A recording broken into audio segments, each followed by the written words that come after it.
ask, the people want to know, who is Bollywood Queen? Man, that's like the $1 million question. Yes. Everybody's been asking me that. The Bollywood Queen is actually...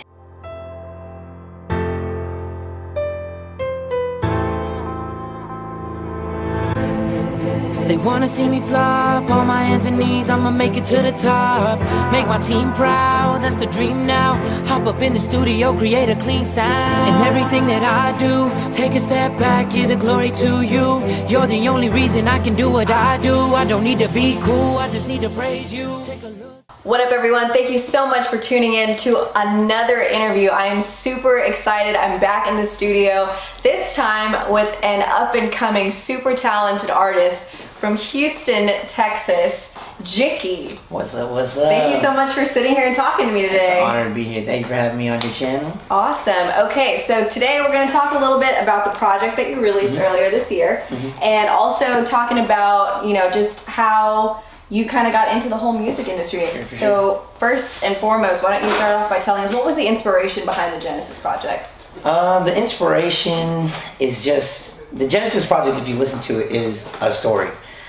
First and foremost, so that was the whole thing. And that's why I got into music, is to vent, to tell a story. So I guess that's where it all comes from. I got into music in the first place because I was in a place in my life where I was going through some personal issues and things like that. Didn't really have a way to vent, so I started putting pen to paper, started writing songs. So that's how I came about my first single, which was Ride or Die, that I put out like a year ago. Okay. And then from there, it was just a matter of what's next as far as an artist. So from an artist standpoint, I was like, well, I think the next thing I should do is put out an entire body of work. Right. And I wanted to tell a story that people can really relate to, and I think that's what I did.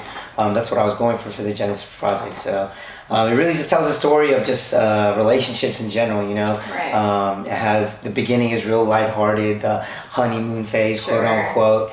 And then, you know, towards the end, it gets a little bit darker, you know, when things might not be as smooth and things start going south. So I think a lot of people can relate to it. Absolutely. Yeah, that's where it all came from. Okay, so how long did it take for you to put this entire body of work together? From start to finish, I would say we started working on it in like November of 2016, and we finished it in like June. So roughly about 5-6 months, I would say. Wow. Yeah. But a lot of that had to do with the fact that I was working full time. Sure. So when I was working full time, I didn't get the time to come to the studio. I would do it on my off days or, you know, on the weekends. So it was definitely a lot tougher when I was working full time. And then when I quit my job, we, you know, just got everywhere in the studio every day. We just knocked it out, and then it was, I think, about a month since I quit my job and released the project. Like, we just got it out super fast after that. Okay, so now did you write every song on the project yourself? Yeah, so that's actually really important to me as an artist. Okay. Because my lyrics are my thoughts. You know, I'll always take insight, I'll always take feedback on like how to tune things, but my lyrics is something that I take pride in. Not saying that, you know, the lyrics are like the best lyrics out there, but it's my personal, Absolutely. you know, so that's my art, you know. So I would, you know, I could pretty confidently say that any song that I put out ever is going to be majority my writing, my lyrics, and my story. So, Very cool. yeah. Okay, so that being said, how would you describe your songwriting process? What does it take for a song to just start as a concept and bring it out to the public? It goes a number of different ways. It's really like one or two different ways. I'm on YouTube like 24 hours a day. Like when I'm on my free time, I'll literally just be on my desk, like looking up beats and different things like that. So once I find a beat that I like, I will, you know, just start messing around with it. And then once you hear something over and over again, as cliche as it sounds, the music speaks to you. Sure. And so when you hear the music and stuff like that, then you start thinking, okay, the music is telling me to write about this, you know. And then once I come up with the topic of what the song is going to be, then I can start writing the lyrics and actually structuring the song, putting melodies and harmonies and things like that. So that's one of the ways. Another way that I'll write a song is if an issue is really pressed on my heart, which is what happened with the last single, Broken Girl. It was just an issue that really bothered me, because I feel like it's something that I see a lot of girls struggle with in my personal life. And it's just something that they go through. And so I linked up with Arun, and I knew he shared my perspective with it. Right. And so me and Arun getting together, that's how we came about that. So if there's an issue that really hits at home with me, which I think is going to be what happens a lot from now moving forward for a little while, is just a lot of issues that I want to talk about. Aside from telling my story, is offering my perspective and my opinions on things. Not to say that I'm always right, you know, but just my opinions, my perspective. Yeah, it's your expression. Exactly. Okay. So let's talk about Broken Girl for a little bit. This song is not on the actual Jets album. It's not. Okay, so this is another single you released with Arun Abraham, who is another very talented artist in Houston. Super talented. It has a great message. I personally am a huge fan of the song. I think it's beautiful. Like, melodically, it sounds great, but when you sit and you listen to what you guys are talking about, it's so relevant. And I feel like that's what I kept hearing about the song, is that people were saying like, oh, this is happening on a day-to-day basis for so many young women, and like it's just a very relatable song. Yeah, and that's what I was going for. So this song was actually created, so on the Genesis project there was like, I've written at least like 25 songs, and I put the 11 songs that I felt like were most relevant to the project on there. Broken Girl doesn't really go along with the story that I was trying to tell. Sure. And so I wrote this song back in the day, and I kind of just archived it, and I was like, you know, it doesn't go along with it, you know, we'll just trash it for now. Okay. And then I got together with Arun. He heard the song and he liked it, and I knew Arun, like she said, super talented. Arun is super talented. I knew he would be the perfect voice for it to come together, and we share the same perspective on the issue. And so we came together, and it just worked out like that. He wrote his parts, and yeah, it's definitely been the most impactful song, I would say. Right. This was the first time that getting feedback, people were telling me that it actually hit home. Right. You know, people that I didn't really talk to. It's one thing to get feedback from your friends, like, hey, another great song, you know, which I always love, I always appreciate. But it's another thing to get feedback from people that you never talk to. Right. You know, people that you never really hear from, texting you saying like, hey, you know, this might be weird, but you know, I really love that song. It really hit home for me, and it was really relatable, and I needed to hear it. And that's what makes me want to keep making music, you know, is like that reaction. So it was definitely, awesome for sure. So now I want you to tell me, what was your favorite song to work on this whole album? My favorite song, man, that's tough. That's like, I don't know, they're all my babies. Right, like, absolutely. A lot of thought went into all of them. Okay. Let me put it this way, what was the most fun song to work on for you? The funnest song was probably Bollywood Queen, because I had Sarah come in, which a lot of people don't know. Sarah Makiel was the girl that sang the hook on Bollywood Queen. Okay. And so it was something that was real experimental, and we were just in the studio one day, and I wanted to, the beat that I found, it was intentional that it had a Bollywood vibe to it. Right. But it was kind of Dylan's idea. He was like, hey, maybe we should get an actual Hindi part in here. Yeah. And so I was kind of listening to the song, and I heard that song, which comes from Dostana, the movie. Okay. And it kind of fit right in, and I was like, man, I have the perfect person to sing this song. And so that was probably the funnest song, just because like the fact that we just came up with it in the studio and had her come in, and that was definitely probably the funnest song to work on. And Bollywood Queen, I feel like, is one of the songs on the entire album that got such awesome feedback. I feel like I was flipping through people's Snap stories and Instagram stories, and they were playing Bollywood Queen, Bollywood Queen, and it's a bop. I mean, like you can really just jam out to it. Like it's super catchy. Like definitely, I think is a very radio friendly song. I would say. Yeah. So all that being said, I've got to ask, the people want to know, who is Bollywood Queen? Man, that's like the $1 million question. Yes. Everybody's been asking me that. The Bollywood Queen is actually, drum roll, is a fictional character. She doesn't exist. It was a figment of my imagination.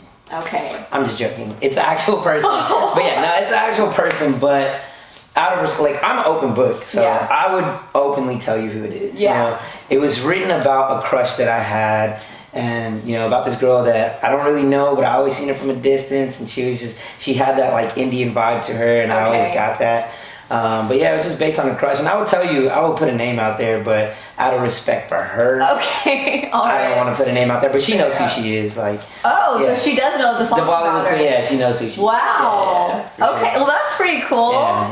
It was a nerve-wracking conversation for sure. But, she eventually found out that it was about her. Who knows? Some girl's gonna write a memoir out there to be like, Jicky K wrote the song Bollywood Girl about me. I don't know about that. We'll see. I'll be flattered if that happens. Yeah. Okay. Now, what was the most personal song for you to put out on there? Where did you feel like you were being most vulnerable with your audience? Man, so I would say the last 3 tracks, aside from the outro, which is Falling Apart, Mercy, and Better Off, they were all pretty personal, and that's when the album starts getting a little bit darker, you know? They were all pretty personal. I would say Falling Apart is more of like the pain that I was going through. Mercy is when I turned that pain into like anger, and then Better Off is kind of just coming to terms with everything. But the most personal I would say is probably Falling Apart. It's just you could kind of feel that pain that I was going through, just battling everything that I was going through, and so that was probably the most personal song. I put like details in there of what actually happened. You know, I didn't tell too much, but like there's actually specific details and stuff. So that was probably the most personal song on the album. Okay. Yeah. Very cool. So what was it like putting that song out there? It was nerve-wracking, definitely, because a lot of people who are close to me, like I said, I'm an open book. Right. So a lot of people that are close to me know where it came from, what it was about, who it was about. So I think I knew it was going to be a good song. My biggest fear was that person hearing the song. You know, the person that it's about hearing the song. Right. And it was never meant to, no song on my album was ever meant to throw any shade or make anybody feel bad. But I mean, the best music comes from the heart, you know? Absolutely. So I'm writing, you know, straight emotions from my heart, feelings from my heart. And so writing that song, it was nerve-wracking putting it out there. Yeah. Like I was definitely like, man, I wonder what she's gonna think. You know, she's probably gonna hate me after this and that. Did she get the sit-down conversation this song is about She you? did not. Okay. She did not. But Okay. I'm sure she knows it's about her. Right. We haven't actually spoken, but I'm sure she knows it's about her. Okay. Yeah. Well, on more of a lighter note, what was it like sharing it with your family and friends? It was cool. My dad is like my biggest fan. Really? My dad is like, so before I put the project out, I put out 2 singles, Keep Grinding and Ride or Die. Okay. And I would literally be in my room like at 11 o'clock at night and I hear the songs playing in the living room. I walk out there, my dad's like jamming like in the living room. He's like dancing around. Yeah. My mom too, you know, they're huge supporters. So putting the album out, it was definitely nerve-wracking because it was so personal, you know, you're always gonna have that fear of like, man, you're vulnerable. Yeah. You're putting yourself out there, and just from an artist standpoint, it's like, man, is it good enough? Is it good enough? But just when I finally put it out there, it was a great feeling. I mean, I get a lot of support, you know, just from the community, and I really, really appreciate that. So everybody was pretty supportive of it, and it did a lot better than I ever imagined. You know, it got me sitting here in this room with you. Yeah, so absolutely. I feel famous now. Oh man! All right, so I see on your shirt and your hat, you've got a very distinct logo. Yeah. So tell me, what is MOAM? MOAM is, I mean, it's my team in a way, but it's a group of my boys that we're all just on different missions. So MOAM stands for Man on a Mission. Okay. But we're not all necessarily going down the music path. You know, one of us has basketball dreams, hoop dreams, but for us, it's really just our team of guys holding each other accountable to stay true to their missions and stay hungry for it and stay hustling for it. But we are also trying to push the brand and turn MOAM into a brand. Okay. So that'll hopefully happen in the near future with merchandise and things like that. So Very cool. So are we going to be able to cop this gear right here? Yeah, we'll have shirts. We have designs for shirts, hats, all kinds of stuff coming in the future. So definitely. Awesome. I want you to talk to us a little bit about what you were doing before working on music and what inspired the career change. So before music, I was a student at U of H. You know, we went to school together. Yes, go Cougs. Go Cougs. Got my degree in finance, and I was getting ready to enter the workforce. And so I got a job at Lexus as a service consultant, and I actually really liked the job. Like day to day, it was a cool job. I interacted with a lot of people, met a lot of people, made a lot of connections, and I actually liked being there. But I couldn't help but feel like sitting in that desk for 10 hours a day, that I was just wasting a lot of my creative mind. And I've always been a creative person. You know, I was never very good at school because I've always been more of a creative type. I always want to put out some kind of creative content out there. So it just started getting to me that I felt like I was just wasting my time, wasting my talent. So before that, you know, it was just a lot of days in an office, and it just got to the point where I couldn't take it anymore. It got to the point where I was like, I need to let loose, and I need to just let my creative juices flow. Yeah. So I quit my job at Lexus in June. June, and then we just worked on the album since then. And you know, my parents being as supportive of it as they are, they let me do that, which I know a lot of other parents wouldn't be cool with, you know, especially somebody with like a degree. They let me quit my job and see where it like pans out. And even now, like, I got a part-time job, but it's mainly just like making music and stuff like that. So, you know, shout out to my parents for being so supportive. I love you guys for that. That's amazing. Yeah, I was working a typical 9 to 5, you know, and I just felt like I had to get out and put myself out there. So I'm sure no part of changing your career, you know, is an easy decision to walk away from a stable job and to pursue something in music that's totally not stable. That it's known for being a very rocky road. I'm sure that couldn't have been easy. So I want you to talk to me a little bit about, you know, what was the most difficult part of this whole process, and then let's talk about what was the most rewarding part of all of this as well. So the most difficult part is just the backlash that I felt like I was going to get. You know, like you said, it's not stable at all, and especially starting off, like, I'm fresh to the music industry. I wouldn't even say I'm making a career out of it now, because I haven't seen any income or anything from it. So it's all a risk, you know, it's all a chance. Like, so it was definitely hard for me to walk away from that job where I'm making good money, able to completely take care of myself, have benefits, you know, things like that. It was such a hard decision to walk away from that. But I felt like now, being young, being at the time that I'm at right now, the age that I'm at, this is the time to be chasing my dreams and doing things like that. So the hardest part was definitely just the backlash that I knew my parents were going to face. I know there's people in our community, just because the Indian community is such a in the box community. You know, like, I love it. It's a blessing and a curse at the same time. But they kind of see life in one way, and I don't see life in that way. And I see it in a completely different aspect. And so I know I'm going to always be that kid that kind of was like, you know, went off the narrow path and did his own thing. So I know there's always going to be people, uncles, aunties, you know, people always just talking, you know, like, what is he doing with his life? What is he doing with his life? So that was the hardest thing for me to face, and putting my parents through that, I know it's going to be difficult too. But I think I finally, like, come to terms with, like, I don't care. Like, you know, like, at some point it's like, it's my life. You know, like, if it's like, I think people always ask themselves, like, oh, well, what if it doesn't work out? What if this doesn't happen? What if that doesn't happen? I used to have that same issue, and then my brother, actually, we always talk, like, in the car and stuff like that, and he was like, well, what if it does? You know, like, what if it does work out? Why do we always ask ourselves, like, oh, what if it doesn't? What if it doesn't? But what if it does? You know, like, imagine that's the life that I've always wanted, you know, that's the life that I always imagined, and we tell ourselves, like, it's a dream, it's not attainable, but why isn't it attainable? You know, somebody else was able to make it happen, why can't we make it happen? Absolutely. So, but yeah, so that was the most difficult. The most rewarding part is just, I mean, like, the feedback that I get, you know, and the love and the community support that I get. Especially like what we talked about earlier with Broken Girl, like, seeing those text messages and the feedback saying that something that I made impacted somebody's life. You know, like, that means I left my mark on this earth some way. So I think that is the most rewarding part, is the impact that it has, and just the fact that I get to be creative, and I love making music.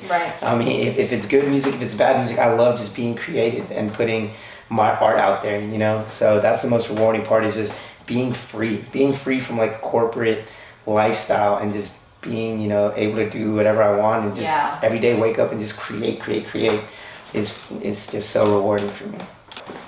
Now that, you know, we've kind of discussed, it is difficult to crack the music industry, just because it's such a saturated market. You know what I mean? There's now with social media, with YouTube, with SoundCloud, anybody can put music out there. Some kid sitting in his room could just, you know, have GarageBand pulled up, and they're working on their beats, and they're working on their lyrics and all that stuff.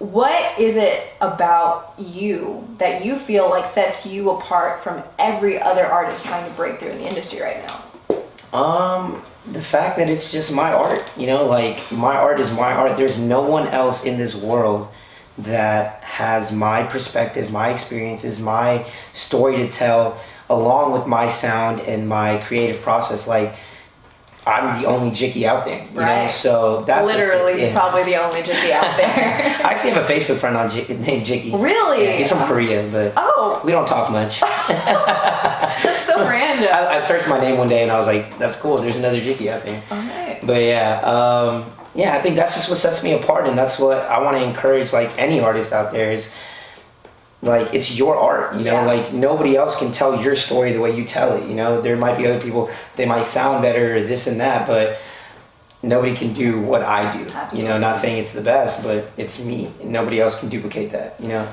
So it's just a matter of making a product that I think is you know, worth listening to and being proud of the product, and then just pushing it, and hopefully the right ears will hear it. Because I feel like a song taking off or something going viral is not something that you can there's no formula for it. There's no algorithm to it, you know, like you never really know. And I've listened to interviews of different artists who like blew up overnight, and they had no idea. The songs that made them blow up weren't even their favorite songs. Yeah. You know, they just, so you never know. So my plan is just to continue to work on my craft, you know, put in my 10,000 hours and just make the best product that I can make, and hopefully people like it, you know, and share it and get big like that.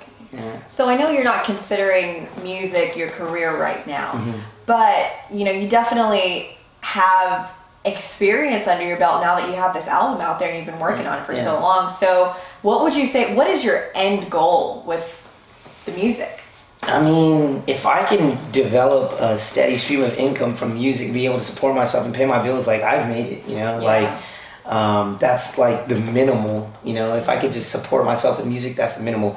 Obviously, if I'm daydreaming, I see myself, you know, selling out stadiums, going on tour, people vibing with my music. Like, yeah, that's all the dream. Like, I would love to make that happen, but it's not in my hands, you know, it's in God's hands, and it's in the people's hands. So I mean, if I can make money doing what I love to do, and it can keep me stable to continue to do what I love to do, I'm fine. I can live the rest of my life like that. You know, I'm not one that needs all the fancy things in life, you know, needs the nice cars, and I'm not a very materialistic person. I'm pretty simple. Right. So as long as I can continue to do what I love to do, I'm fine with it. Awesome. Yeah. Okay, so, you know, all this experience that you have now, everything that you've learned over the course of the past year, what would you tell kids who are watching you? Because there are plenty of people in the community that are looking at you and like, man, I see this guy, I want to do what he does, I just want to like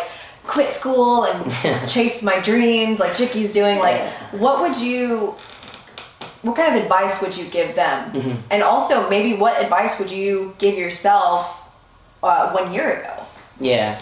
I mean, I would say do it. I mean, obviously you have to survive in this world, you know, and you need some kind of steady income. But I think a lot of people think that the standard of living is way higher than it needs to be.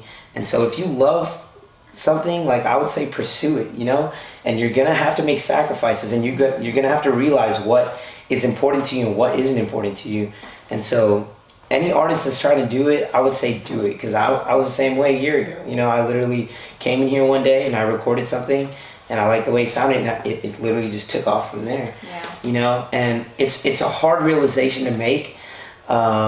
So I guess I'll go on this little tangent. The way that I didn't always think like this. Like, so after I released the Genesis project, I was kind of in this space of like, okay, what's next?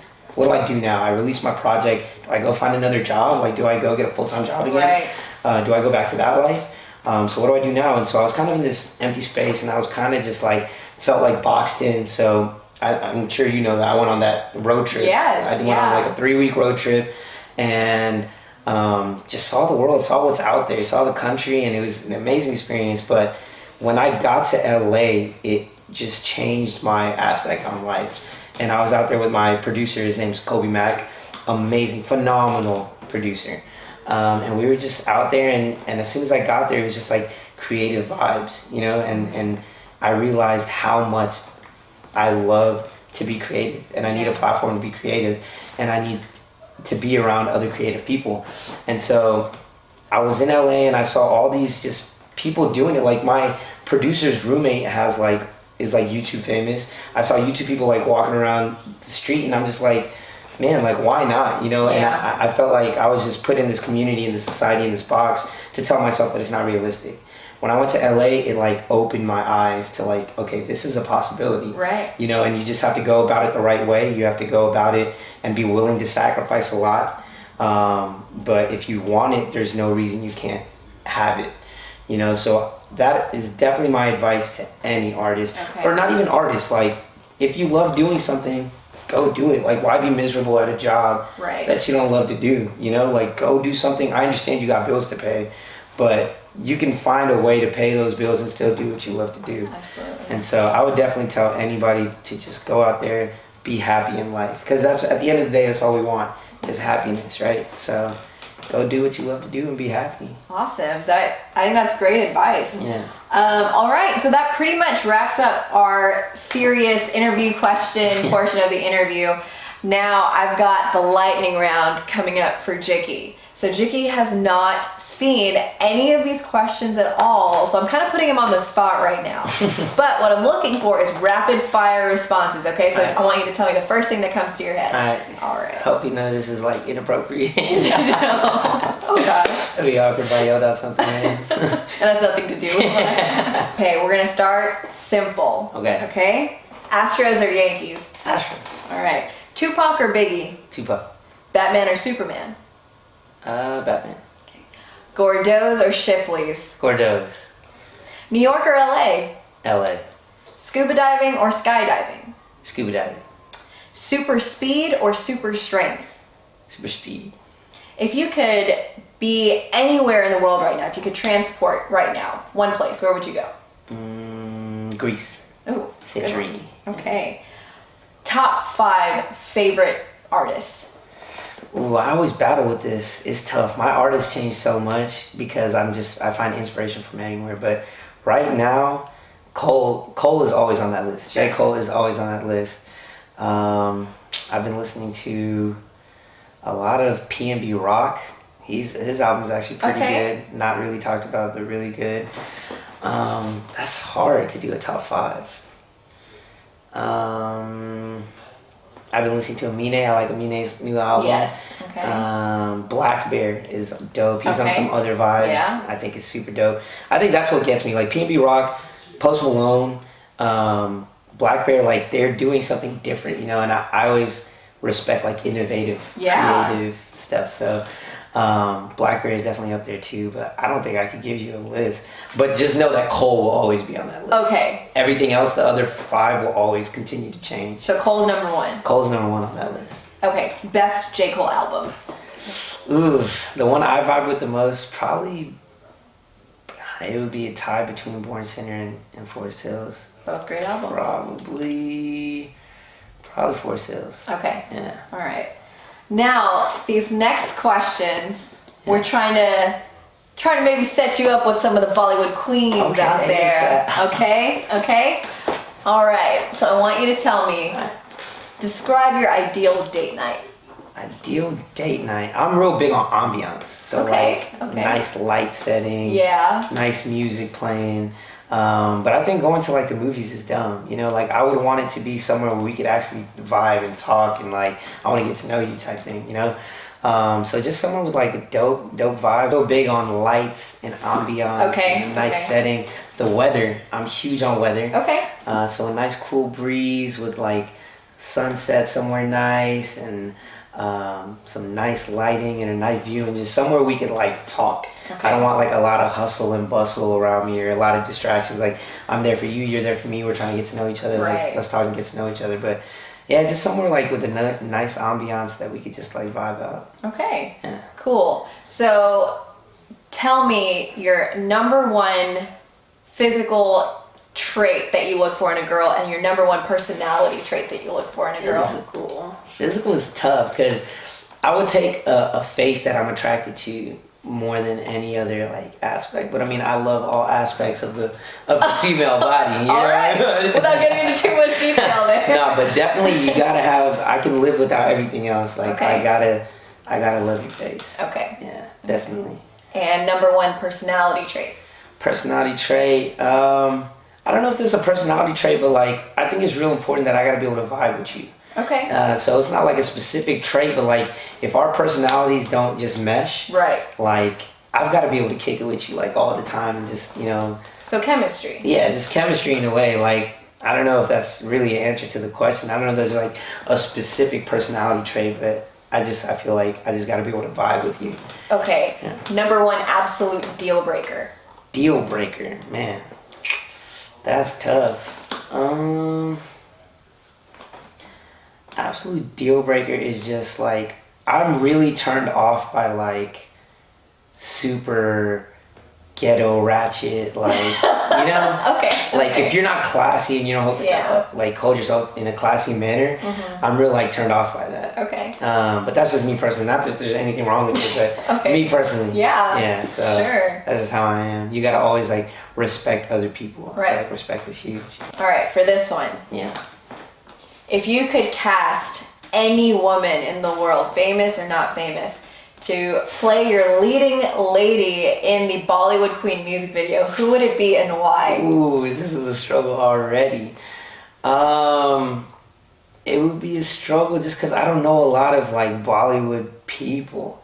Okay. If I could get the actual Bollywood Queen, I feel like that would be perfect. Okay. I think she would be perfect for the role since the song is about her. Right. So that would probably be ideal. Like the song, the girl that the song is written about. Okay. That would be perfect. Very cool. Well, that wraps up the lightning round as well, and that wraps up our session for today. Jicky, thank you so much for sitting down and talking with me. I appreciate it so much. I think we had a great session today, guys. Thank you so much for tuning in and watching this session. Jick, tell them where they can go ahead and get the Genesis Project. Genesis Project is on YouTube and SoundCloud. Follow me on SoundCloud so you can keep up with any content. I plan on putting out a lot of content in the near future on YouTube and SoundCloud. So the handle is Jicky on SoundCloud and on YouTube as well. So just or Jicky K on YouTube. But yeah, that's where you can find it, and then follow me on Instagram, Jicky K, and then you'll get all the updates with everything on that as well. All right, and we will have the links and handles for all of that in the description box below. Thank you so much for tuning in for another video. Go ahead, like and subscribe to the channel. Leave your comments down below. If you have any questions, go ahead and leave them in the comments. I'll get back to them as soon as possible. But that wraps it up for today, guys. Thanks for tuning in. We'll catch you next time. Bye. Jeez.